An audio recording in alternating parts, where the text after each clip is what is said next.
Napoleon Bonaparte. His name echoes through history as one of the greatest military minds the world has ever seen.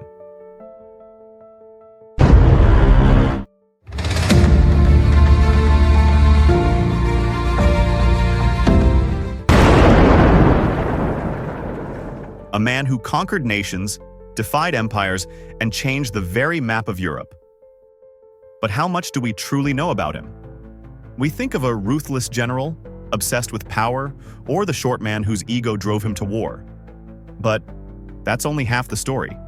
What if I told you his true genius wasn't just on the battlefield, but in the laws he codified to outlast his reign, the myths he spread from exile to immortalize himself, and the loyalty he commanded even as he betrayed those closest to him?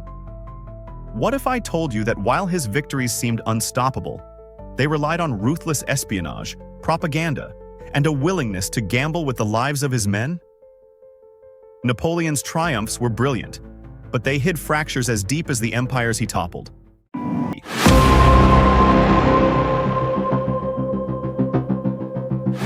One of Napoleon's greatest weapons wasn't his cannons or his cavalry, it was deception.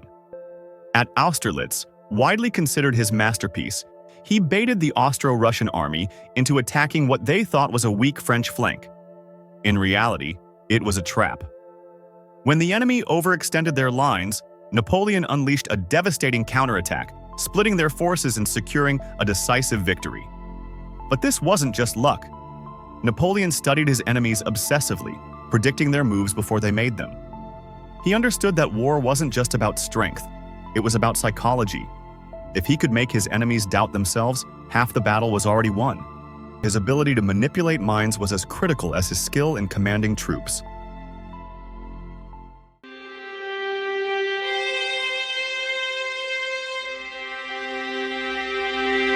Napoleon's victories came at a staggering cost. At Borodino, over 70,000 men died in a single day, and the French army limped into Moscow with fewer than half its original strength. These were Pyrrhic victories, triumphs that bled his forces dry. And it wasn't just his soldiers who paid the price. Entire nations were reshaped by his wars. In Spain, a brutal guerrilla war raged for years, draining French resources and morale. But Napoleon pressed on, convinced that glory was worth any sacrifice. He also left behind scars that would take decades to heal.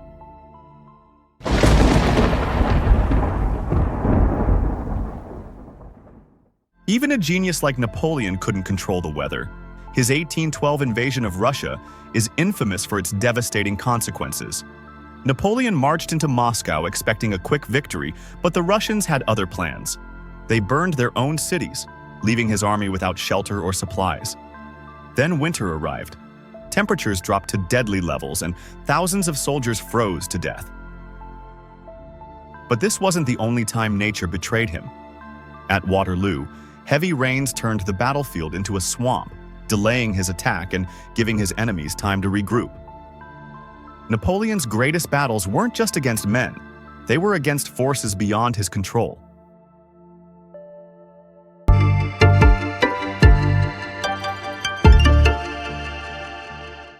Napoleon wasn't just a conqueror on the battlefield. He was a revolutionary in the courts and council chambers as well. One of his most enduring legacies is the Napoleonic Code, a comprehensive set of laws that laid the foundation for modern legal systems in Europe and beyond. After years of legal chaos in post-revolutionary France, Napoleon brought order. The Napoleonic Code was designed to create a legal system based on equality, individual rights, and secularism. It abolished feudal laws and privileges, ensuring that all men were equal in the eyes of the law, but notably, women's rights were restricted under the code, reinforcing Napoleon's paternalistic view of gender roles. The influence of the code is profound. Countries from Italy to Latin America adopted its principles, and its echoes can still be heard in many modern legal systems. Napoleon understood that while empires fall, laws endure. Therefore, in the grand sweep of history, his empire may have crumbled, but his legal legacy would reshape nations for centuries to come.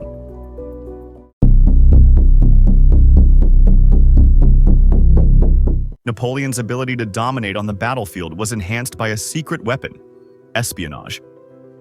A master at playing the game of deception, he built an elaborate network of spies that infiltrated enemy lines, gathering crucial intelligence. But the French weren't the only ones who knew the power of espionage. The British, in particular, were determined to outmaneuver him. One of the most interesting figures in this clandestine war was Joseph Fouché, Napoleon's own Minister of Police, a man with his fingers in every pie. Fouché, at times, played a dangerous game of loyalty, often walking the tightrope between supporting Napoleon and working with the opposition.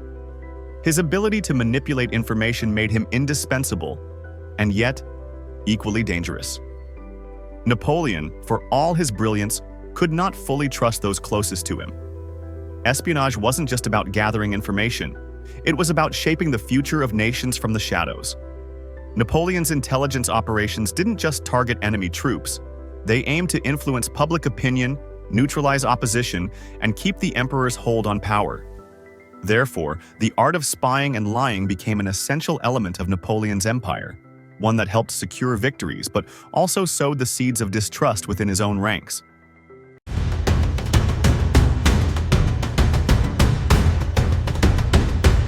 In 1798, Napoleon launched an ambitious campaign in Egypt. His goal wasn't just military conquest. It was about undermining Britain's influence in the Mediterranean, securing trade routes, and tapping into the secrets of ancient civilization.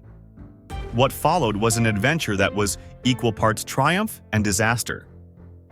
Initially, Napoleon's army captured Cairo, and he embarked on a mission to connect France with the riches of Egypt. But when the British Navy, under Admiral Horatio Nelson, decimated Napoleon's fleet at the Battle of the Nile, his position became precarious. Stranded without reinforcements and facing an unrelenting desert, Napoleon's hopes for an easy conquest began to fade. Yet, amid the adversity, Napoleon's scholars uncovered the Rosetta Stone, unlocking the key to understanding Egyptian hieroglyphs.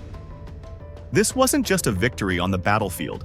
It was a cultural revolution that would shape archaeology and history. Therefore, despite his military failure in Egypt, Napoleon left behind a legacy of scientific discovery that would outlive his empire.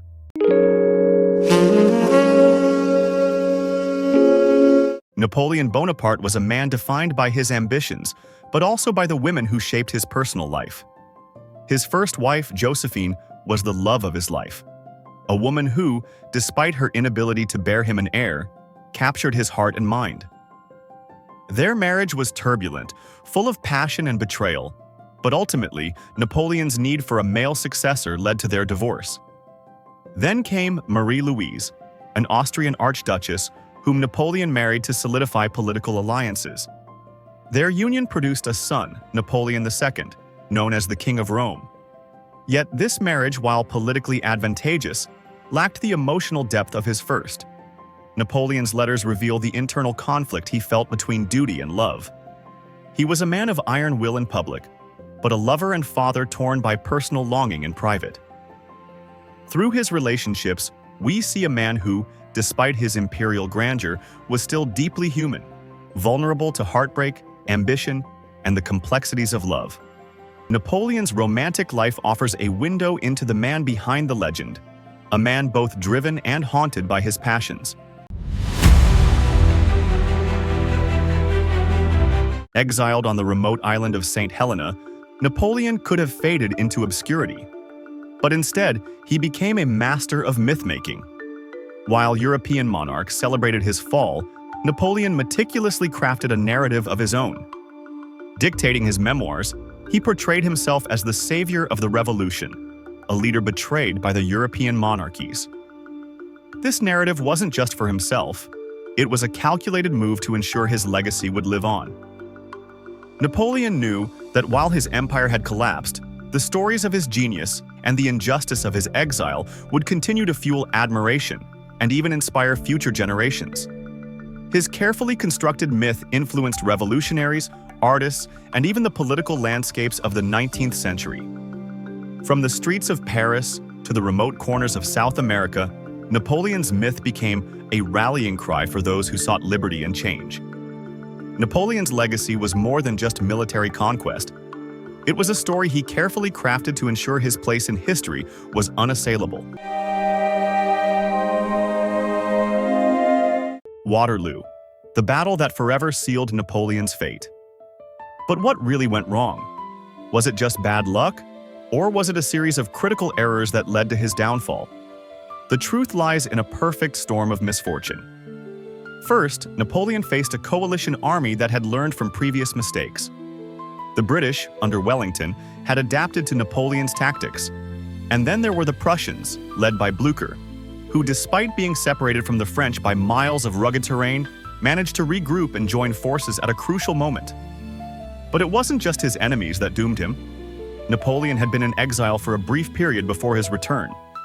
His army was not as battle-hardened as before.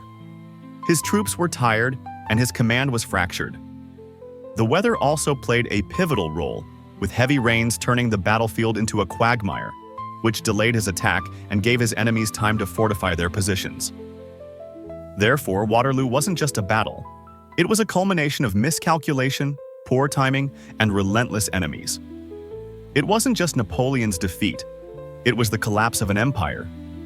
Napoleon Bonaparte wasn't perfect. He wasn't invincible, but he was unforgettable. His battles weren't just fights for territory, they were lessons in leadership, innovation, and ambition. So, what do you think of Napoleon? A hero, a villain, or something in between? Let us know in the comments. Don't forget to like and subscribe for more stories that history never told.